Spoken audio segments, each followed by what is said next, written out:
네, 정부도 이런 담합이 부동산 시장을 흔드는 문제라고 보고 있습니다. 하지만 이제까지 담합으로 처벌을 받은 경우는 전무하다시피 한데요. 정부가 처벌 규정을 마련해서 다음 달부터 단속에 나서기로 했는데 과연 효과를 거둘 수 있을지 이어서 강현섭 기자가 취재했습니다. 내 집 마련을 위해 2년 6개월째 전세로 살고 있는 김모 씨는 집값 담합이 의심될 때마다 여러 번 신고했지만 돌아온 답변은 똑같았습니다.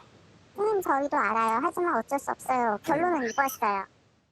입주민 모임과 분여회 등 집주인들을 중심으로 한 집값 담합을 막자며 정부는 재작년 10월 신고센터를 마련했습니다.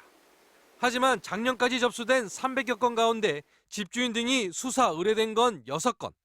이마저도 형사 처벌된 적은 없습니다. 수사에 협조를 하지 않는다든지 증빙자료 제출을 거부한다든지 해가지고 진행이 잘 안 되는. 정부는 법을 개정해 특정 가격 아래로 거래하는 걸 막거나 비싸게 팔아주는 중개업소로 거래를 유도하는 등의 행위를 금지했고 처벌도 강화했습니다. 그러나 빠져나갈 구멍은 여전히 많습니다. 단체로 담합해 실제로 부당한 이익을 거둔 게 확인돼야 처벌할 수 있는데 글을 올리거나 현수막을 내걸었다는 것만으로는 부족하기 때문입니다.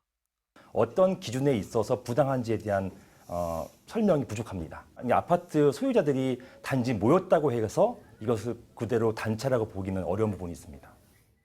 집주인들의 대응도 교묘해지고 있습니다. SNS 대화방에서 아이디를 하나로 통일해 누가 한 말인지 구별하기 어렵게 만들거나 부동산 업소의 실명을 가리고 표현 수위를 조절하기 시작했습니다.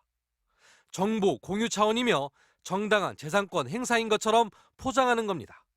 게다가 1차 조사와 처분을 맡을 지자체엔 현장에 나갈 인력도 부족합니다. 지금 담당자가 한 명이거든요. 저희가 인원이 늘어나는 건 없고 그냥 법에서만 일단은 2월 21일 날 시행한다. 국토부는 우선 제도를 시행해보고 보완점을 마련하겠다는 입장인데 발빠른 주민들의 움직임을 따라가기는 만만치 않아 보입니다. MBC 뉴스 강현섭입니다.